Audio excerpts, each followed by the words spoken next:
예, 법원의 로고가 보이죠. 이재명 대통령 사법 리스크의 핵심으로 꼽혔던 대장동 개발 비리 의혹의 핵심 관계자들 전원이 법정 구속됐습니다.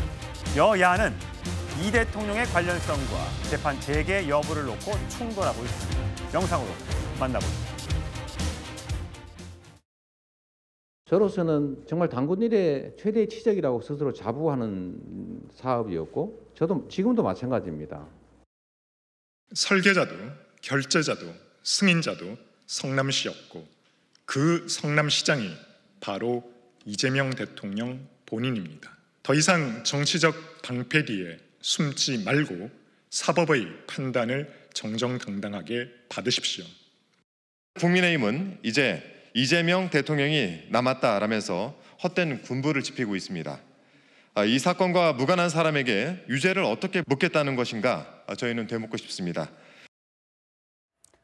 예, 손수조 대변인. 자, 대장동 관계자들의 구속 또 1심 재판 결과를 놓고 여야가 완전히 해석이 정반대입니다. 민주당에서는 유동규 씨의 이 발언, 2층 성남시장실도 알아선 안 된다는 취지의 발언. 이게 대통령이 성남시장 당시에 이 불법 행위에 관여를 안 했다는 증거다라고 주장하고 있는 반면에 국민의힘에서는 거기 왜 윗선 나오지 않냐. 윗선은 유동규가 아니다라고 했기 때문에 그것은 최종 결정권자가 이 대통령이기 때문에 지금 중단돼 있는 대통령의 재판을 당장 재개하라라고 얘기하고 있습니다.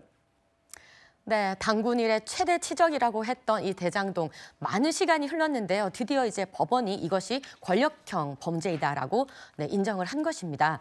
어떤 민간업자들에게 수억의 정말 수조 원대의 이익이 돌아가고 오히려 성남시와 국민들에게는 그 이익이 돌아가지 않았다. 그 배임에 대해서 인정을 한 것입니다. 근데 이 판결에 대해서 이제 민주당은 이 판결문에 보면은 그러니까 결국 유동규 전 성남 도시개발사장이 중간책의 역할을 했는데 결국은 수뇌부의 지시를 받고 움직인 것으로 보인다라고 하는데 이 수뇌부가 과연 누구겠습니까? 결국 이것을 설계하고 또 인허가 도장을 다 찍었던 분이 결국 누구입니까? 바로 이재명 전 성남시장입니다. 그렇기 때문에 이 당시에 수뇌부였다고 할 수 있는 이재명 전 성남시장이 모르고 민간업자들이 이 사업을 벌였다는 것은 도저히 납득할 수가 없습니다. 그리고 지금 민주당은 이 배임죄에 대해서 이것을 없애겠다, 배임죄를 폐지하겠다, 그리고 대통령이 진행 중인 재판에 대해서는 재판 중지법까지 만들겠다고 하고 있기 때문에 더더욱 그 의심은 커갑니다. 예, 송영훈 전 대변인. 자, 김웅 전 의원이 이런 SNS 글을 올렸습니다. 자, 판결문인 것 같아요.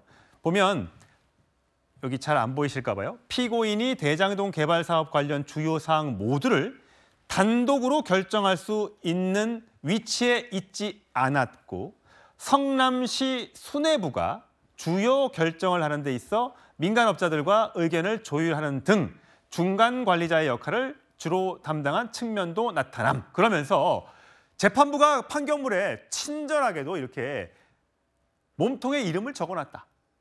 성원 수의호 이름은 뇌부다. 이렇게 얘기했습니다. 자, 이게 누구를 지목하느냐가 굉장히 중요한 거죠. 아니, 당연히 성남시 수뇌부면은 당시 성남시장 아니겠습니까? 그 성남시장이 지금의 이재명 대통령이죠. 앞서 저희가 화면에서 보신 그 재판부의 18쪽짜리 설명 자료 중 일부, 방금 그 성남시 수뇌부라고 하는 언급이 판결문의 어느 부분에서 나왔는지를 유심히 보셔야 됩니다. 유동규 씨에 대한 유리한 정상 부분이거든요. 예. 즉 양형 이유에 나와 있습니다. 양형 이유는 형사법관이 가장 재량껏 쓸 수 있는 영역입니다. 사실 나머지 부분에서 피고인들이 혐의가 인정되는지 여부에 관해서 사실 인정을 하는 내용을 쓸 때는 이재명 대통령이 저 사건 자체의 피고인은 아니기 때문에 이재명 대통령과 정진상 전 실장은 다른 건으로 지금 분리돼서 재판을 받고 있지 않습니까? 그래서 이재명 대통령에 대한 재판이 아니라서 상당히 판사가 절제하면서 썼을 겁니다. 그러나 이 사건 전체를 심리해보면은 결국은 성남시장을 배제하고 어떻게 이런 성남도시개발공사에 거액의 손해를 미치고 대장동 일당들이 천문학적인 이익을 얻는 사업이 가능했겠 있겠는가에 대해서 법관은 강한 신증 형성, 즉 의구심이 들 수밖에 없는 것입니다. 그 부분에 대해서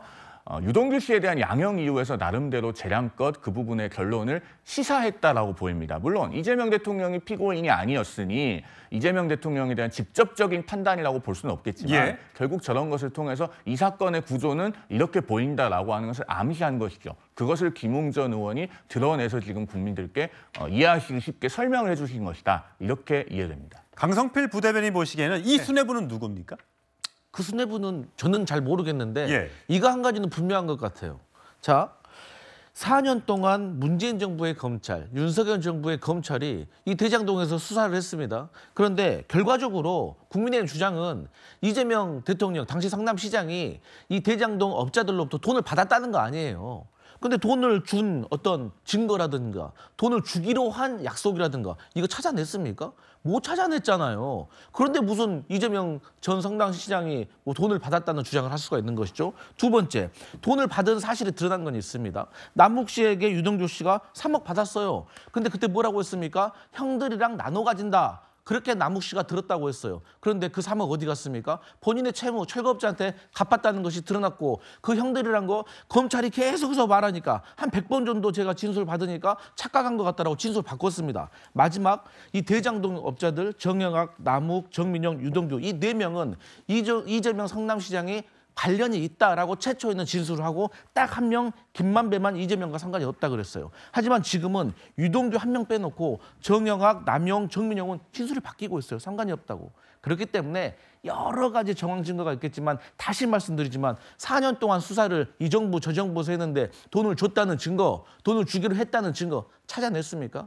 그렇기 때문에 이 재판은 이재명 대통령 임기 후에 시작돼도 무죄가 드러날 것이다. 그렇게 봅니다. 송영호 대변인. 이게 궁금한 거는 그러니까 지금 돈을 주고받았다는 건 뭐 뇌물죄나 뭐 이런 게 될 텐데 지금 배임죄, 이재명 대통령 관련된 배임죄잖아요. 이게 성남시의 손해가 될 걸 알면서도 업자들에게 너무 과도하게 그 설계 구조를 해서 막대한 돈이 그들에게 갔다 이거잖아요. 지금 민주당이 배임죄를 폐지하겠다고 주장하는 게 국민의힘 입장에서는 이런 것들을 덮기 위해서라고 지금 보고 있는 건가요? 그렇습니다. 만약에 내일 당장 배임죄가 폐지되고 그 부칙에서 이미 있었던 행위에 대해서는 기존의 형법을 그대로 적용한다라고 하는 조항이 없으면은요. 어제 구속된 김만배 씨, 유동규 씨 등등 대장동 일당들 모두 풀려나는 겁니다. 면소 판결 받아요. 그리고 풀려나게 되는 거예요. 그렇죠. 면소 판결이니까요. 그리고 민사적으로도 손해배상 청구가 극히 어려워질 겁니다. 그러니까 민주당은 이 질문에 답을 해야 됩니다. 그렇게까지 배임죄를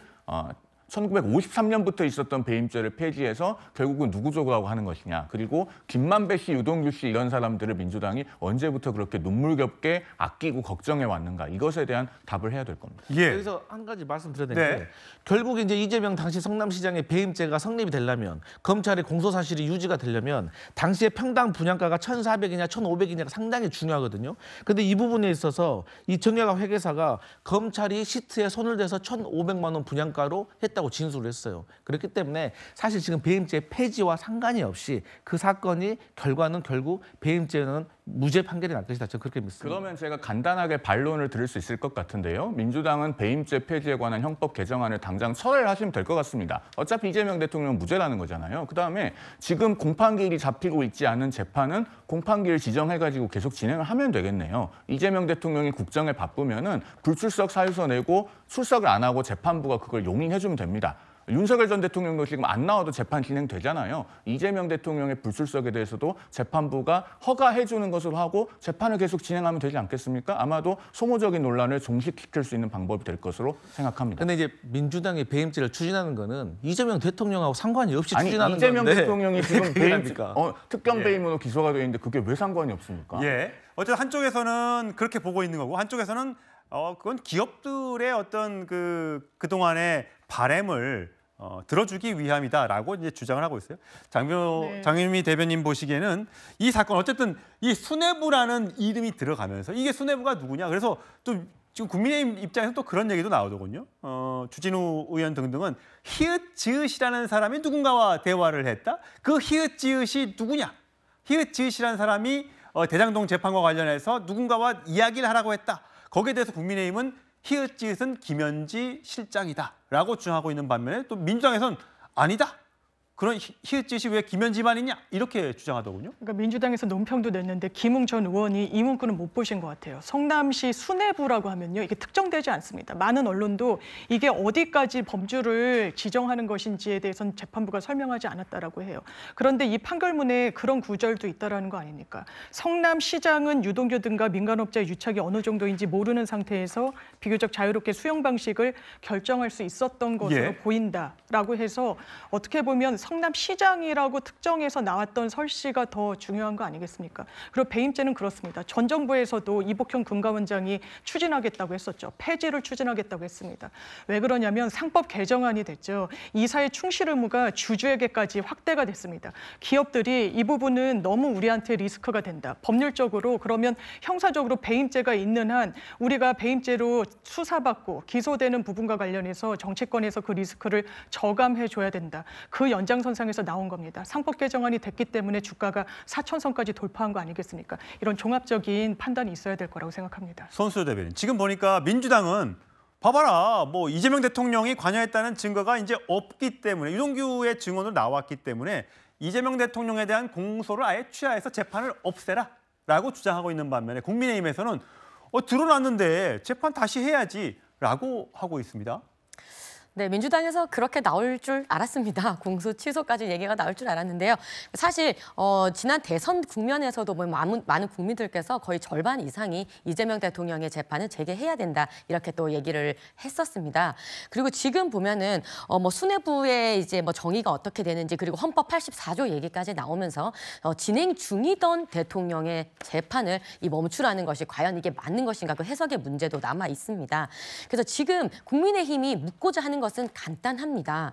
당시에 설계했고 승인했고 인허가 도장을 찍어줬던 이재명 당시 성남시장이 모르게 이 수천억 대의 이 배임죄가 과연 성립될 수 있을까라는 것이고요. 본인께서 내가 설계했다라고 이야기했습니다.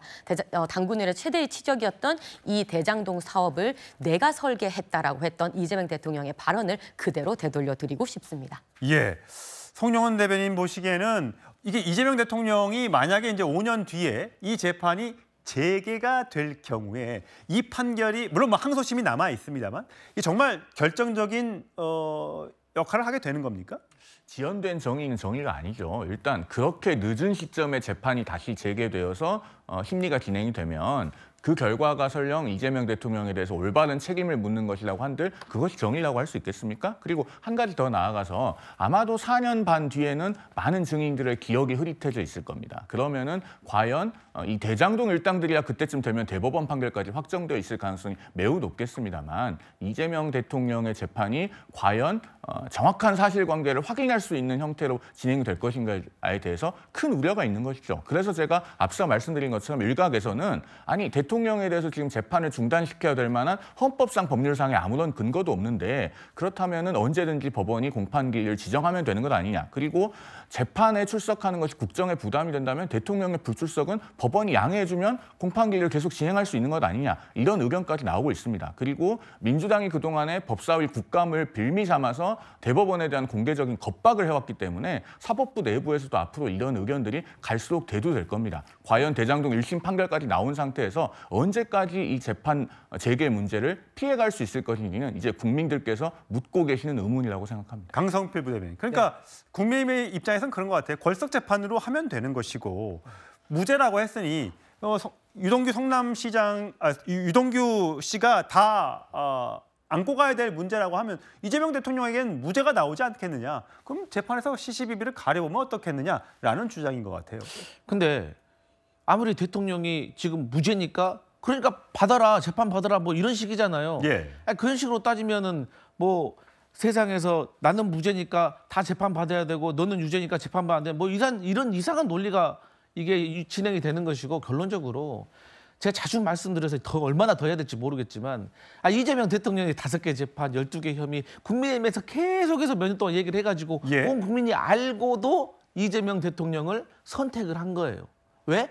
윤석열 전 대통령의 파면으로 인한 재보궐 대통령 선거에서. 그렇기 때문에 저는 이 법원이든 그리고 야당이든 뭐 얼마든지 지적하고 비판할 수는 있지만 그래도 국민의 선택을 좀 존중해야 된다 이런 말씀 드립니다. 예, 에이펙 정상회의 중간에 나온 이 대장동 일당의 재판 결과를 놓고 여야가 첨예하게 맞붙고 있다는 주제 다뤄봤고요.